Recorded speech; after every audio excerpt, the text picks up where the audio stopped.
Hi, today we're reading Genesis 1, 2, and 3. Let's go. In the beginning, God created the heaven and the earth. And the earth was without form and void, and darkness was upon the face of the deep. And the Spirit of God moved upon the face of the waters. And God said, "Let there be light." And there was light. And God saw the light, that it was good. And God divided the light from the darkness. And God called the light day, and the darkness he called night. And the evening and the morning were the first day. And God said, "Let there be a firmament in the midst of the waters, and let it divide the waters from the waters." And God made the firmament, and divided the waters which were under the firmament from the waters which were above the firmament. And it was so. And God called the firmament heaven, and the evening and the morning were the second day. And God said, "Let the waters under the heaven be gathered together unto one place, and let the dry land appear." And it was so. And God called the dry land earth, and the gathering together of the waters called he seas. And God saw that it was good.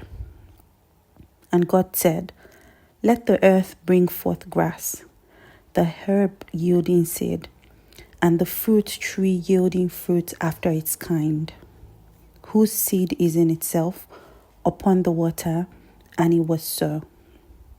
And the earth brought forth grass, and herb yielding seed after his kind, and the tree yielding fruit, whose seed was in itself after his kind. And God saw that it was good. And the evening and the morning were the third day. And God said, "Let there be lights in the firmament of the heaven, to divide the day from the night. And let them be for signs, and for seasons, and for days, and years. And let them be for lights in the firmament of the heaven, to give light upon the earth." And it was so. And God made two great lights, the greater light to rule the day, and the lesser light to rule the night. He made the stars also. And God set them in the firmament of heaven, to give light upon the earth, and to rule over the day and over the night, and to divide the light from the darkness. And God saw that it was good. And the evening and the morning were the fourth day. And God said, "Let the waters bring forth abundantly the moving creature that had life, and fowl that may fly above the earth in the open firmament of heaven." And God created great whales, and every living creature that moves, which the waters brought forth abundantly after their kind, and every winged fowl after his kind. And God saw that it was good. And God blessed them, saying, "Be fruitful and multiply, and fill the waters in the seas, and let fowl multiply in the earth." And the evening and the morning were the fifth day.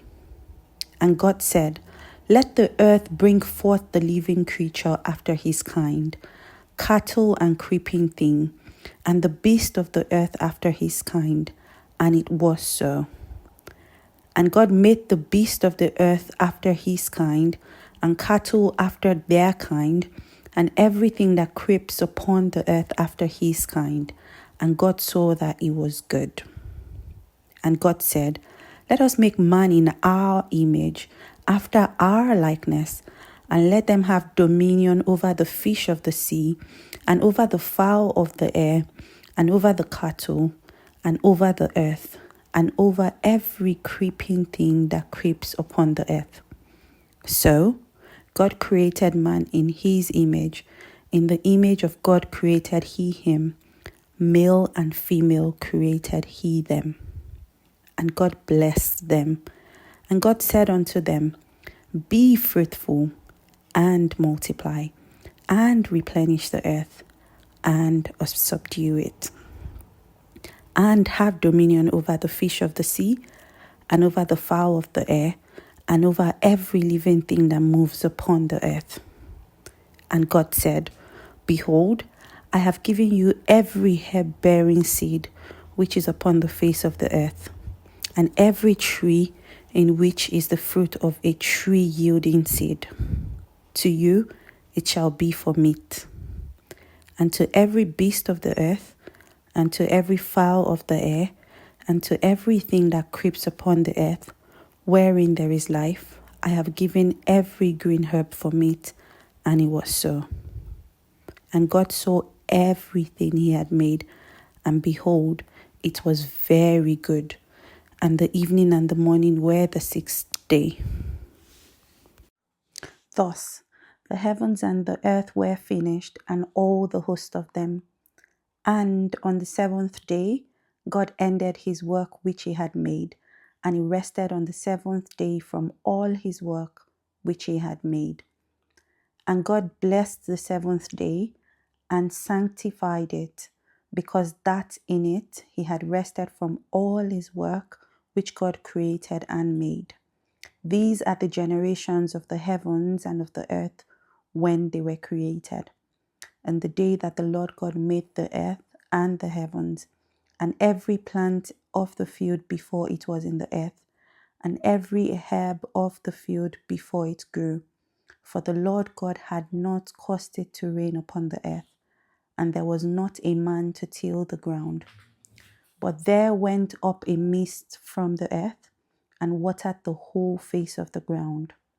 And the Lord God formed man of the dust of the ground, and breathed into his nostrils the breath of life, and man became a living soul. And the Lord God planted a garden eastward in Eden, and there he put the man whom he had formed. And out of the ground made the Lord God to grow every tree that is pleasant to the sight, and good for food, the tree of life also in the midst of the garden, and the tree of knowledge of good and evil. And the river went out of Eden to water the garden, and from thence it was parted, and became into four heads.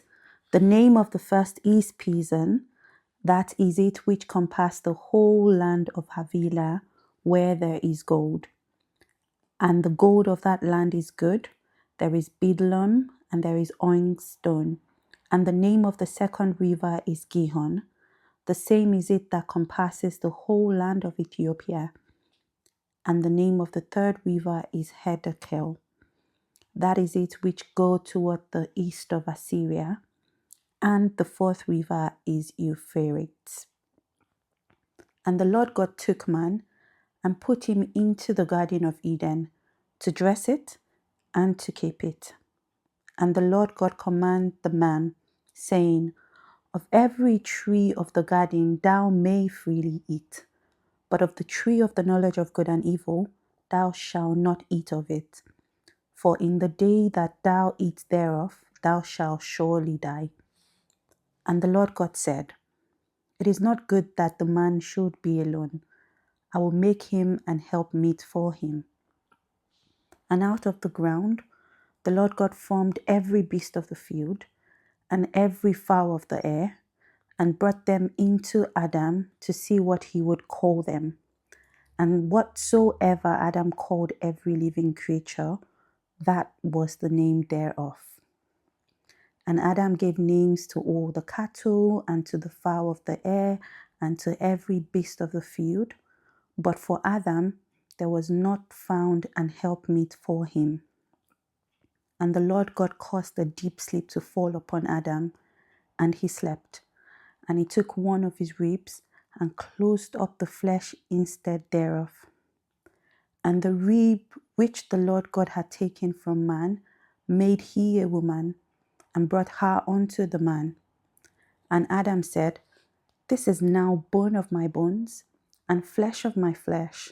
She shall be called woman, because she was taken out of man.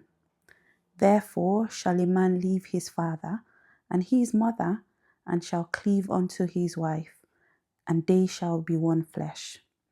And they were both naked, the man and his wife, and were not ashamed. Genesis 3. Now the serpent was more subtle than any beast of the field which the Lord God had made. And he said unto the woman, Yea, hath God said, Ye shall not eat of every tree of the garden. And the woman said unto the serpent, We may eat of the fruit of the trees of the garden, but of the fruit of the tree which is in the middle of the garden, God hath said, Ye shall not eat of it, neither shall ye touch it, lest ye die. And the serpent said unto the woman, Ye shall not surely die, for God doth know that in the day ye eat thereof, then your eyes shall be opened, and ye shall be as gods, knowing good and evil. And when the woman saw that the tree was good for food, and that it was pleasant to the eyes, and a tree to be desired to make one wise, she took of the fruit thereof, and did eat, and gave also unto her husband with her, and he did eat. And the eyes of both of them were opened, and they knew that they were naked, and they sewed fig leaves together and made themselves aprons. And they heard the voice of the Lord God walking in the garden in the cool of the day. And Adam and his wife hid themselves from the presence of the Lord God amongst the trees of the garden. And the Lord God called unto Adam and said unto him, Where art thou? And he said, I heard thy voice in the garden, and I was afraid, because I was naked, and I hid myself. And he said, Who told thee that thou hast naked? Hast thou eaten of the tree whereof I commanded thee that thou shouldest not eat? And the man said, The woman whom thou gavest to me, she gave me of the tree, and I did eat. And the Lord God said unto the woman, What is this that thou hast done? And the woman said, The serpent beguiled me, and I did eat. And the Lord God said unto the serpent, Because thou hast done this, thou art cursed above all cattle, and above every beast of the field. Upon thy belly shalt thou go, dust shalt thou eat all the days of thy life. And I will put an enmity between thee and the woman, between thy seed and her seed. It shall bruise thy head, and thou shalt bruise his heel.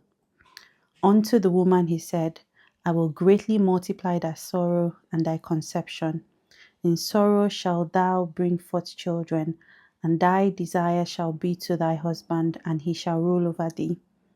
And unto Adam he said, Because thou hast hearkened unto the voice of thy wife, and hast eaten of the tree of which I commanded thee, saying, Thou shalt not eat of. Cursed is the ground for thy sake. In sorrow shalt thou eat of it all the days of thy life. Thorns also and thistles shall it bring forth to thee, and thou shalt eat the herb of the field. In the sweat of thy face shalt thou eat bread, till thou return unto the ground, for out of it wast thou taken. For dust thou art, and unto dust shalt thou return. And Adam called his wife's name Eve, because she was the mother of all living. Unto Adam also and to his wife did the Lord make coats of skins, and clothed them. And the Lord God said, Behold, the man is become as one of us, to know good and evil. And now, lest he put forth his hand, and take also of the tree of life, and eat, and live forever. Therefore, the Lord God sent him forth from the garden of Eden, to till the ground from whence he was taken. So he drove out the man, and he placed at the east of the garden of Eden cherubims, and a flaming sword which turned every way, to keep the way of the tree of life. Tomorrow we will be reading Genesis 4, 5, and 6. See you tomorrow!